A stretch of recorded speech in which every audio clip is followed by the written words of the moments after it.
আসসালামু আলাইকুম আমার ভিউয়ার্স আপুরা ভাইয়েরা আপনারা সবাই কেমন আছেন? এই তো আলহামদুলিল্লাহ আমি নতুন আরেকটা ব্লগ নিয়ে চলে আসলাম।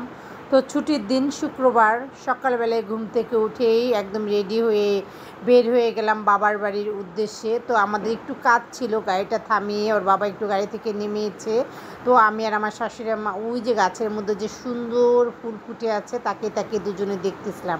এত ভালো লাগছিল এই ফুলগুলো দেখে। এটাকে বাগান বিলাস ফুল বলা হয়। সাদার মধ্যে হালকা পিঙ্ক কালারও ছিল। তো একদম দুটো ফুল যখন একসাথে ছিল দেখতে বেশ ভালো লাগছিল। তো এই তো আমরা আমাদের উদ্দেশ্যে যেহেতু রওনা দিয়ে দিয়েছি, আর গন্তব্যটা ছিল আমার বাবার বাড়িতে।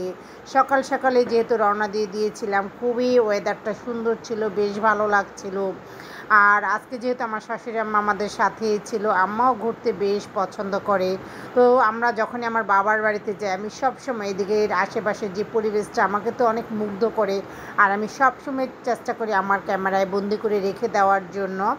তো এই তো আস্তে আস্তে যেহেতু চলে যাচ্ছি, আর বাড়ির খুব কাছাকাছি চলে এসেছি, আর ওয়েদারটা যেহেতু খুব ঠান্ডা ছিল, খুব সকালবেলায় যেহেতু রওনা দিয়ে দিয়েছি, যেহেতু নাস্তাটা বাবার বাড়িতে গিয়ে খাবো, তাই আমাদের সকাল থেকেই স্টার্ট করলাম আর কি। সকালবেলায় রওনা করে দিয়েছি। তো সকালের পরিবেশ গ্রামে যেরকম হয়, আমার মেয়ে অনেক বেশি খুশি ছিল। সে হাত বের করে হাতে দোল খাওয়াচ্ছিল, আর আমিও গাড়ির গ্লাসগুলো খুলে দিয়েছিলাম। প্রাকৃতিক আমার তো খুবই ভালো লাগে, বিশেষ করে সকালে যে বাতাসটা, এটা তো খুব শরীরের জন্য ভালো। তো এই তো বাবার বাড়ি খুব কাছাকাছি চলে আসলাম। সবাই অপেক্ষা করতেছিল, বারবারই আব্বা ফোন করতেছিল আমরা কতটুকু দূরে আছি আর কতক্ষণ লাগবে। তো যখন গ্রামের ভিতরে রাস্তা দিয়ে গাড়িগুলো যায়, উপরের দিক থেকে যখন গাছগুলো থাকে, কি যে ভালো লাগে, এটা ভাষায় প্রকাশ করতে পারবো না। একটা অন্যরকম ফিলিংস লাগে। আর গ্রামের একটা জিনিস কি, যে একদম ধুলাবালি নেই, সবাইকে চিনে। তো এই তো গাড়ি আমাদের বাড়ির ভিতরে যে পারিবারিক রাস্তাটা, এটার ভিতর দিয়ে যেহেতু যাচ্ছি, আর দুই পাশে যেহেতু অনেক বড় বড় পুকুর আছে, আর চলে এসেছি বাবার বাড়িতে, আমার অন্যরকম একটা ফিল এবং ভালো লাগা কাজ করতেছিল। মন তো চায় যে প্রতিদিনই চলে আসি, কিন্তু সংসারের ব্যস্ততা, মেয়ের পড়াশোনা সব মিলিয়ে ঝিলিয়ে এত বেশি ব্যস্ত থাকি যে চাইলেই মন চায় না। কিন্তু আমি চেষ্টা করি সুযোগ পেলেই বাবার বাড়িতে চলে আসার জন্য। আর আমাদের বাড়ির ভিতরের পরিবেশ, এটা প্রচুর গাছ আছে, অনেক ঠান্ডা। আমি যখনই আসি গাড়ি থেকে নেমেই প্রথমে এসে ঘাটলায় বসবো। আমার কাছে এই জায়গাটা অনেক ভালো লাগে। আমি আমার শাশুড়ি আম্মা এবং আমাদের বাড়ির যে ফ্যামিলি মেম্বাররা সবাই এসে আমরা এখানে যেহেতু বসি, আব্বা সবাই মিলে খুব ভালো লাগে আর কি সারাক্ষণ। তো আসার পরে আব্বা প্রথম বলতেছিল তোমরা আগে খাওয়া দাওয়া করো।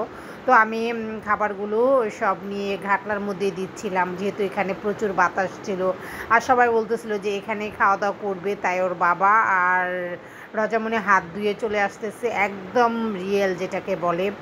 আর সকালে ছিল খুদের ভাপার সাথে বেশ কয়েক রকমের ভর্তা, আর ছিল চিংড়ি মাছ। তো ভর্তা প্রায় ছিল 6-7 রকমের ভর্তা দিয়ে। খাওয়া দাওয়ার পরে এই তো একটু রেস্ট নিয়ে আমি ছোটো চাচার বাড়িতে চলে এসেছি সবার সাথে দেখা করার জন্য।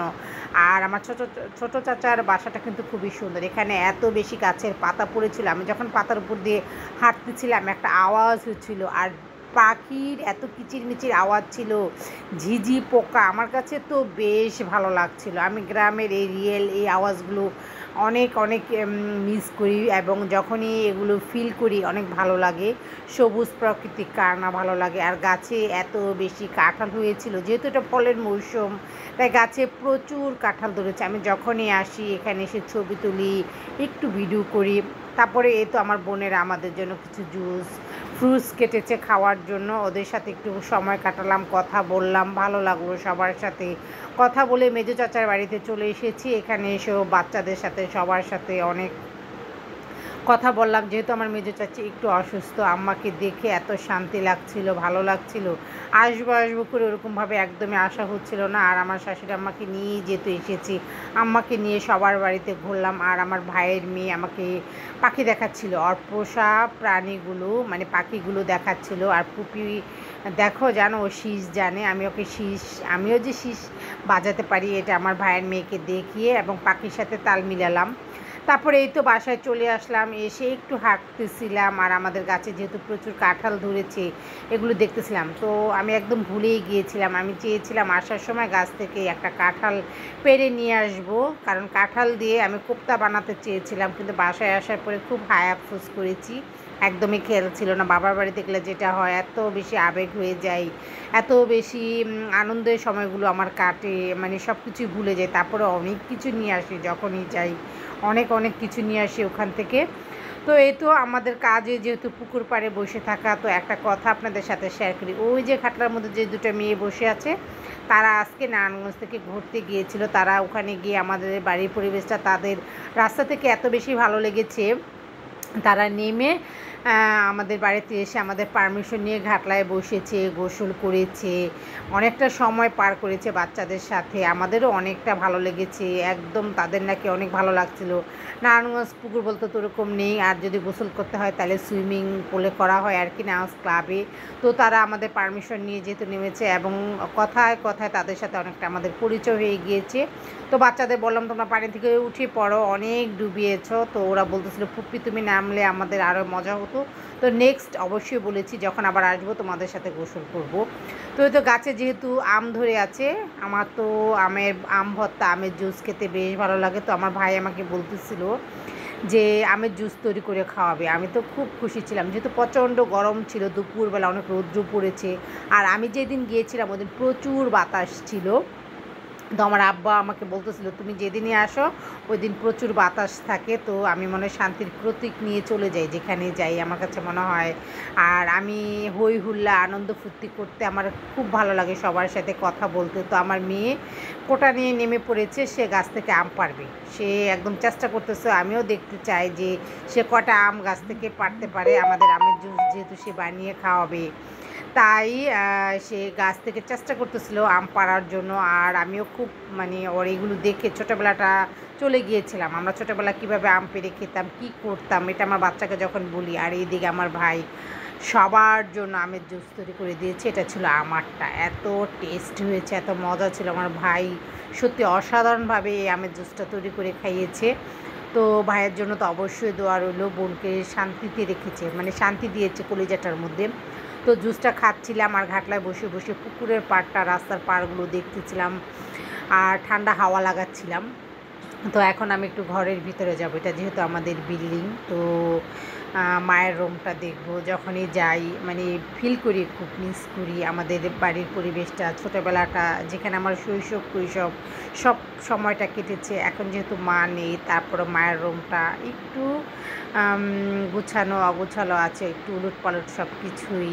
তো যখনই আসি মার এই বিছানাটার মধ্যেই থাকি। তারপরে আমি হাঁটতে হাঁটতে চলে আসলাম, যেহেতু আমাদের পারিবারিক কবরস্থান আছে, তো এখানে মায়ের কবরটা একটু দেখলাম। আর আমার কিন্তু একটা অভ্যাস আছে, আমি যখনই বাড়িতে যাব একটু পাড়া ঘুরবো আর কি, আমাদের বাড়ির আশেপাশে যেই বাড়িগুলো আছে সবার সাথে দেখা করব, কথা বলবো। মুরব্বি যারা আছে, যারা অসুস্থ আছে, সবাই যেহেতু আমাকে প্রচুর ভালোবাসে, আমি গেলেই সবার সাথে দেখা করবো, এবং আমি গেলে সবাই আমার সাথে দেখা করতে চলে আসবে। তো যেহেতু একদিনের জন্য গিয়েছি, তাই সবার সাথে দেখা করলাম, মায়ের কবরটা একটু দেখলাম, মায়ের জন্য দোয়া করলাম। তারপরে বিকেলবেলা ঘাটলায় বসে আমরা সবাই একসাথে কথা বলতেছিলাম, আমি, আমার শাশুড়ি আম্মা এবং আম্মা, আমার ভাইয়েরা সবাই একসাথে, আমার হাজব্যান্ড। তো এরা সবাই যেহেতু নামাজ পড়তে চলে গিয়েছে, আর সন্ধ্যার আগ মুহূর্ত বাচ্চারা খেলা করতেছিল, আর আব্বা বলতেছিল থেকে যাওয়ার জন্য, যেহেতু হুট করেই আসা, আব্বা বলে যে যখন মন চাইবে চলে আসবে। আর আমাদের বাড়িটা একদমই ফাঁকা হয়ে গিয়েছে, আমি যেহেতু চলে যাচ্ছি, ভাইয়ের বাচ্চারা যেহেতু বাসায় ছিল না, ওরাও যেহেতু বেড়াতে গিয়েছে, ওদেরও মনটা অনেক খারাপ ছিল। তো সন্ধ্যার পরে এই তো আমরা বের হয়ে গেলাম। আর রাতের আমাদের বিক্রমপুরটা খুবই সুন্দর, রাস্তাঘাট একদম নিরিবিলি, এরকম রাস্তা দিয়ে যেহেতু আমার এত বেশি ভালো লাগছিল। আজকের ব্লগটা আপনাদের কাছে কেমন লাগলো অবশ্যই আমাকে লাইক কমেন্টের মাধ্যমে জানাবেন। আর আমি যেহেতু বিক্রমপুরের মেয়ে, নারায়ণগঞ্জের বউ, কিন্তু আমি গর্ব করি বিক্রমপুর নিয়ে। আমাদের বিক্রমপুরটা অনেক অনেক সুন্দর, মানে কেউ যদি বলে তোমার বাবার বাড়ি কই, আমি খুব গর্ব করে বলি আমার বাবার বাড়ি বিক্রমপুর মুন্সিগঞ্জ। আর আমাদের বিক্রমপুর মুন্সিগঞ্জ কিন্তু অনেক সুন্দর। নারায়ণগঞ্জ থেকে ঢাকা থেকে যেহেতু একদম কাছের একটা জেলা, তাই মানুষ খুব অনায়াসে ঘুরতে চলে যায়। আর আমি বাবার বাড়ি সবসময় ঘুরতে যেতে পছন্দ করি। আজকে এখানে কেমন লাগলো অবশ্যই আমাকে লাইক কমেন্টের মাধ্যমে জানাবেন। আর এই তো রাতের পরিবেশে আসা।